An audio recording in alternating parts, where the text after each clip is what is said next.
जी, नमस्कार साथियों, कैसे हो सभी? आई होप आप सभी अच्छे होंगे, स्वस्थ होंगे, शानदार होंगे। साथियों, आप सभी का हार्दिक स्वागत है आज की इस क्लास में। इस क्लास में हम डिस्कस करने वाले हैं भई यूपी टेट के लिए आपकी हिंदी की क्लास। जो आपका यूपी टेट में हिंदी सब्जेक्ट पूछा जाता है, उसके यहाँ पर प्रीवियस ईयर क्वेश्चंस, कुछ मोस्ट एक्सपेक्टेड क्वेश्चंस जिनकी पेपर में आने की प्रबल संभावना है, उन सभी प्रश्नों को यहाँ पर विस्तृत व्याख्या के साथ आपके साथ डेली डिस्कस किया जाता है साथियों। उसी श्रृंखला में हमारी ये आज की क्लास है। तो चलिए भाई देर ना करते हुए क्लास को शुरू करते हैं। आज का आपका क्वेश्चन नंबर फर्स्ट क्या है? निम्नलिखित में से कौन सा वर्ण अंतःस्थ नहीं है? अब देखिए अंतःस्थ वर्ण कौन सा नहीं है इनमें से, ये बताना आपको। ऑप्शन आपके पहला ए य, बी है, सी र या डी व। अब देखिए अंतःस्थ व्यंजन होते कौन से हैं ये आपको पता होना चाहिए। तो अंतःस्थ व्यंजन होते हैं आपके य, र, ल और व। अंतःस्थ व्यंजन कितने होते हैं दोस्तों? अंतःस्थ व्यंजन हो गए आपके चार, य, र, ल, व। आपके अंतःस्थ व्यंजन हो गए चार। तो देखिए यह भी है, यहाँ पर रह भी है, वह भी है, जबकि है जो है ये आपका इसके अंतर्गत नहीं आता है। तो अंतःस्थ वर्ण जो है वो आपका है नहीं है आपका महाप्राण होता है और आपका क्या होता है? ऊष्म व्यंजन होता है। ठीक है भाई, चलिए यहाँ पर ऑप्शन नंबर बी बिल्कुल करेक्ट था। आगे बढ़ेंगे question number next, question number 2। वर्णों के कितने भेद होते हैं? भाई जो वर्ण होते हैं हिंदी वर्णमाला में, उनके भेद कितने होते हैं? ए 10, बी 7, सी 2, डी 8।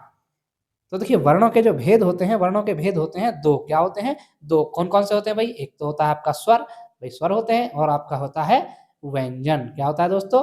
व्यंजन। स्वर और व्यंजन जो होते हैं ये आपके वर्णों के भेद होते हैं दो। तो ऑप्शन नंबर सी हमारे यहाँ पर बिल्कुल करेक्ट है। चलिए नेक्स्ट क्वेश्चन नंबर 3। विद्यार्थी का सही संधि विच्छेद है। अब संधि विच्छेद बताना आपको। पहला ऑप्शन है विद्या जमा राथी, बी विद्या प्लस अर्थी, सी विद्ध प्लस अर्थी या डी विद्या जमा आर्थी।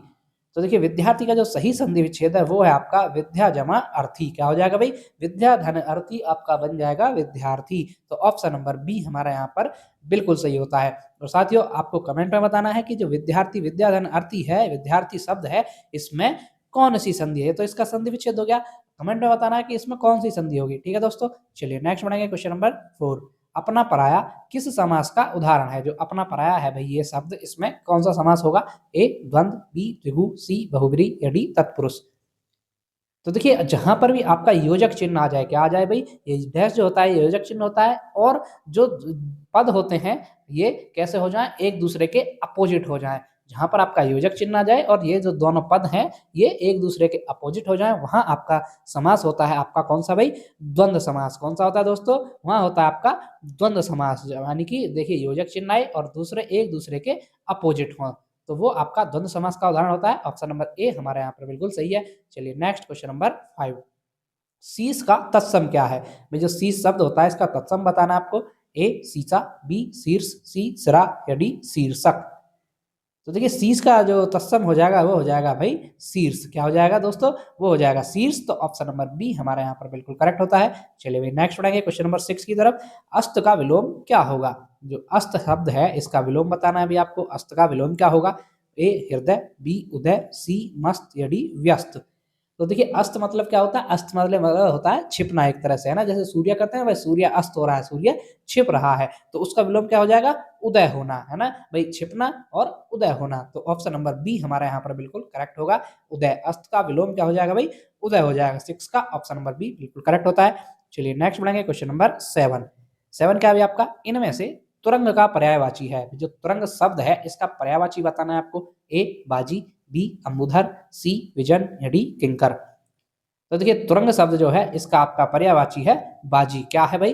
बाजी। तो ये आपका ऑप्शन नंबर ए सही होगा। ये किसको कहते हैं भाई? घोड़ा को। ये तुरंग और बाजी है, घोटक, घोड़ा, ये आपके पर्यायवाची होते हैं। तो ऑप्शन नंबर ए हमारे यहाँ पर बिल्कुल करेक्ट है। चलिए नेक्स्ट क्वेश्चन नंबर 8। इनमें से मोर का पर्यायवाची शब्द है भाई, इनमें से बताना है मोर का पर्यायवाची कौन सा होगा? ए कलापी, बी तड़ित, सी विशिख या डी विचक्षण। तो देखिए भाई मोर का जो पर्यायवाची होता है वो होता है आपका कलापी। क्या होता है दोस्तों? कलापी। मोर का पर्यायवाची इनमें से कलापी हो जाएगा। ऑप्शन नंबर ए हमारे यहाँ पर बिल्कुल करेक्ट होता है भाई। चलिए नेक्स्ट बढ़ेंगे क्वेश्चन नंबर 9 की तरफ। क्वेश्चन नंबर 9 क्या है भाई? जिसकी उपमा ना दी जा सके के लिए एक शब्द होगा। भाई जिसकी उपमा नहीं दी जा सकती इसके लिए एक शब्द क्या होगा? ऑप्शन ए अनुपम, बी अल्पज्ञ, सी ज्ञानी या डी अनुयायी। तो देखिए भाई उसको कहा जाता है आपका अनुपम। क्या कहा जाता है दोस्तों? अनुपम। भाई जिसकी उपमा नहीं दी जा सकी, जिसकी कोई उपमा ही नहीं दी जा सकती है, उसको बोला जाता है आपका अनुपम। क्यों? क्यों भाई इसको उपमा नहीं दी जा सकती, इसीलिए इसको एक शब्द में अनुपम बोलते हैं। तो ऑप्शन नंबर ए हमारे यहाँ पर बिल्कुल करेक्ट है। चलिए नेक्स्ट क्वेश्चन नंबर 10। खर का अनेकार्थी शब्द है। जो खर शब्द है इसका अनेकार्थी बताना है। ए ऑप्शन है गधा, बी प्राणी, सी नदी या डी कमल। तो देखिए खर का जो अनेकार्थी शब्द होगा वो होगा आपका ऑप्शन नंबर ए गधा। क्या होगा भाई? जो गधा है इसका समानार्थी मतलब खर का समानार्थी गधा होगा। तो ऑप्शन नंबर ए हमारा क्या हो जाएगा भाई? ऑप्शन नंबर ए हमारा बिल्कुल करेक्ट हो जाएगा। ठीक है साथियों, चलिए भाई आगे बढ़ेंगे। Question number 11। इनमें से कौन सा शब्द कादम्बरी का समानार्थी नहीं है? कादम्बरी का समानार्थी कौन सा नहीं है भाई? पहला ऑप्शन है आपका ए मैना, बी लक्ष्मी, सी सरस्वती या डी मदिरा। तो देखिए भाई जो कादम्बरी का समानार्थी नहीं होगा वो नहीं होगा आपका लक्ष्मी। क्या नहीं होगा दोस्तों? जो लक्ष्मी है ये कादम्बरी का समानार्थी नहीं होगा। तो इसीलिए हमारा ऑप्शन नंबर बी बिल्कुल करेक्ट होता है। चलिए नेक्स्ट क्वेश्चन नंबर 12। वनिता का प्रयोग किस अर्थ में होता है? भाई जो वनिता शब्द है इसका प्रयोग किस अर्थ में होता है ये बताना है आपको। पहला ऑप्शन आपका ए जंगल, बी स्त्री, सी पुस्तक या डी व्यवसायी। तो देखिए साथियों जो वनिता शब्द है इसका प्रयोग होता है आपका स्त्री के अर्थ में। किसके अर्थ में होता है भाई? स्त्री के अर्थ में होता है। स्त्री मतलब महिला जो होती है ना भाई, ये स्त्री के अर्थ में होता है। तो ऑप्शन नंबर बी हमारा यहाँ पर बिल्कुल करेक्ट होता है। चलिए नेक्स्ट क्वेश्चन नंबर 13। 13 क्वेश्चन क्या है भाई? आकृति शब्द का समभिन्नार्थक क्या है? भाई जो आकृति शब्द है इसका समभिन्नार्थक क्या होगा आपसे ये पूछा गया है। ऑप्शन है आपके ए बनावट, बी वस्त्र, सी चित्र या डी समरूप। तो देखिए आकृति का जो समभिन्नार्थक होगा वो होगा आपका ऑप्शन नंबर ए बनावट। क्या हो जाएगा दोस्तों? ऑप्शन नंबर ए बनावट। भाई आकृति आकृति कोई भी ऐसे आकृति होती है, ये भी आकृति है, ये भी आकृति है ना, और ये भी आकृति है। तो आकृति मतलब बनावट, इसका समभिन्नार्थक क्या हो जाएगा भाई? इसकी बनावट कैसी है, इसकी आकृति कैसी है। तो ऑप्शन नंबर ए बिल्कुल करेक्ट होगा। चलिए नेक्स्ट बढ़ेंगे क्वेश्चन नंबर 14 की तरफ। गागर में सागर भरना मुहावरे का अर्थ लिखिए। भाई यहाँ पर मुहावरा पूछा आपसे गागर में सागर भरना। तो इसका अर्थ क्या होगा? ए कम बोलना, बी बहुत बोलना, सी थोड़े में बहुत कहना या डी दोहों की रचना करना। तो देखिए भाई घाघर में सागर भरने का जो मुहावरा है इसका अर्थ होता है आपका थोड़े में ही बहुत कुछ कह देना। क्या भाई? थोड़े ही शब्दों में बहुत कुछ कह देना घाघर में सागर भरने का अर्थ होता है।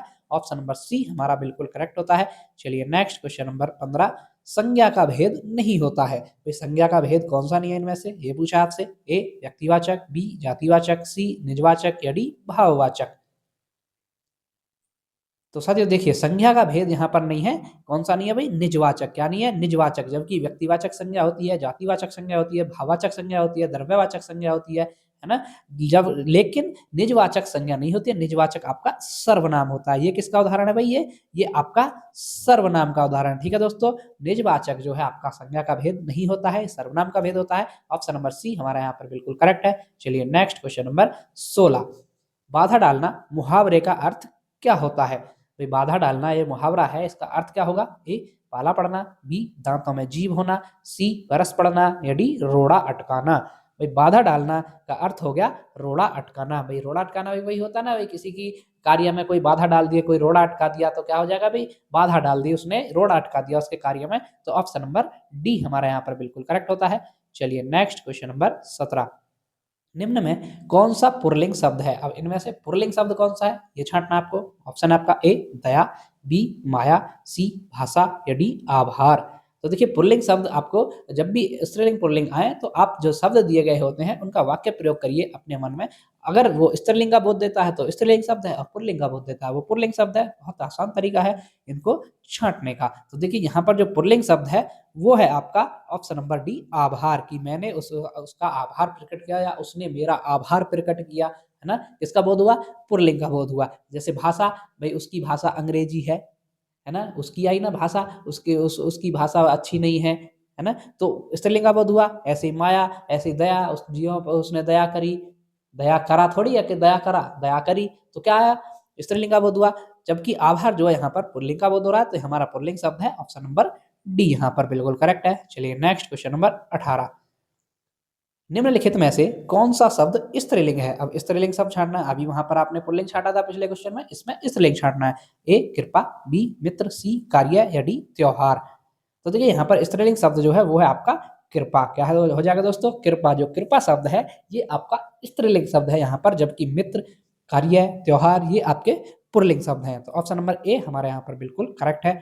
चलिए नेक्स्ट क्वेश्चन नंबर 19, गहने अलमारी में है, वाक्य में कारक है। भाई जो ये लिखा हुआ है वाक्य गहने अलमारी में है, इसमें कारक कौन सा होगा? कारक बताना है आपको।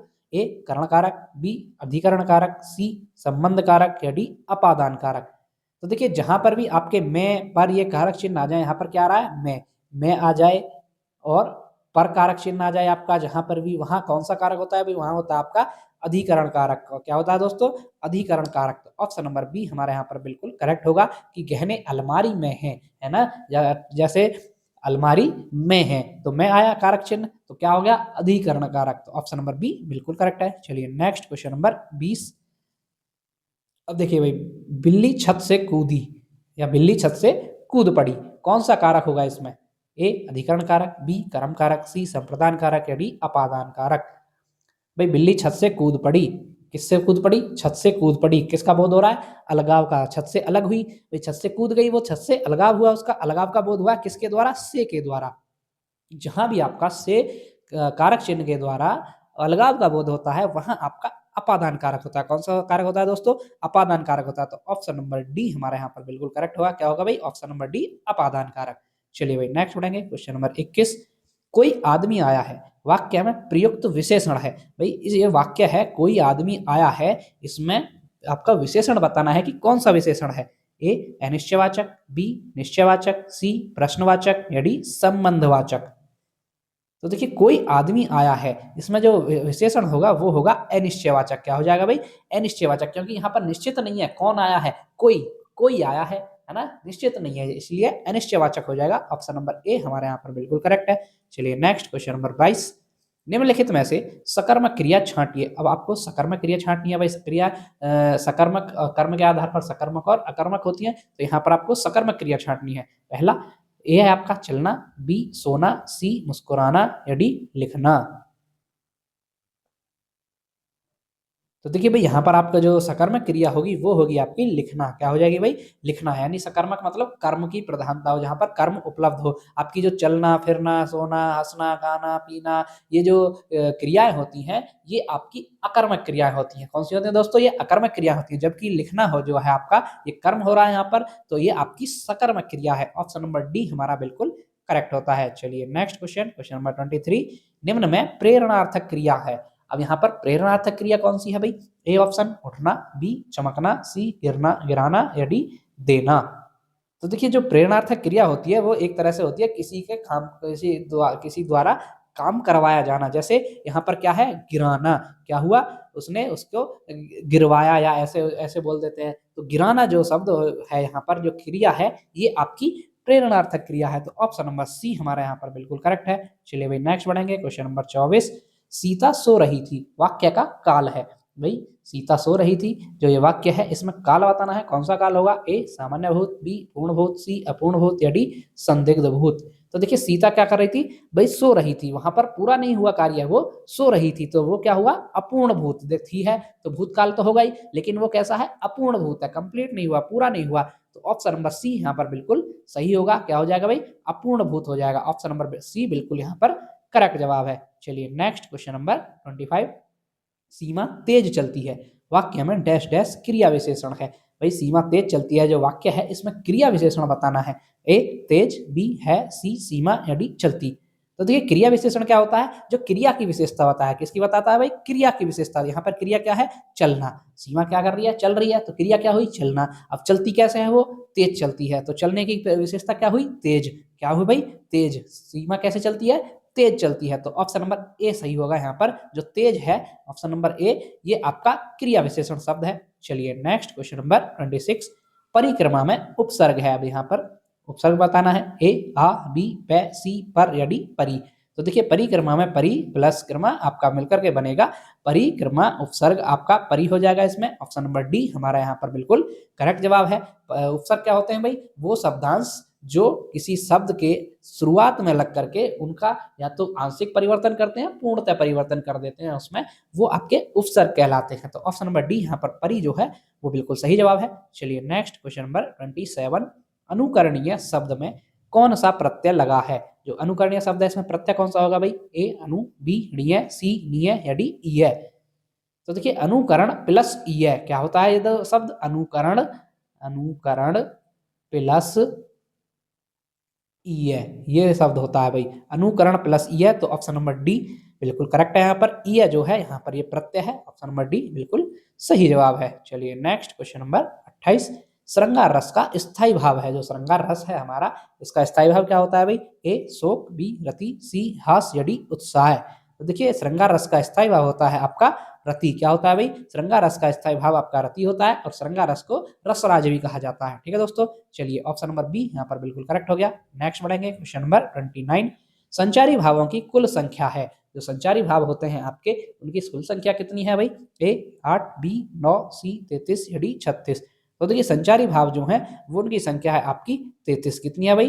33 है। तो ऑप्शन नंबर सी हमारा बिल्कुल करेक्ट होगा। संचारी भावों की संख्या हमारे हिंदी में 33 है भाई। चलिए नेक्स्ट बढ़ेंगे क्वेश्चन नंबर 30, जहां उपमेय और उपमान में कोई अंतर ना दिखाई दे वहां कौन सा अलंकार होता है भाई? अलंकार है पूछा है कि भाई जहां उपमेय और उपमान में कोई भी अंतर ही नहीं दिखाई दे आपको, तो वहां कौन सा अलंकार होता है? ए रूपक, बी उपमा, सी उत्प्रेक्षा या डी विरोधाभास।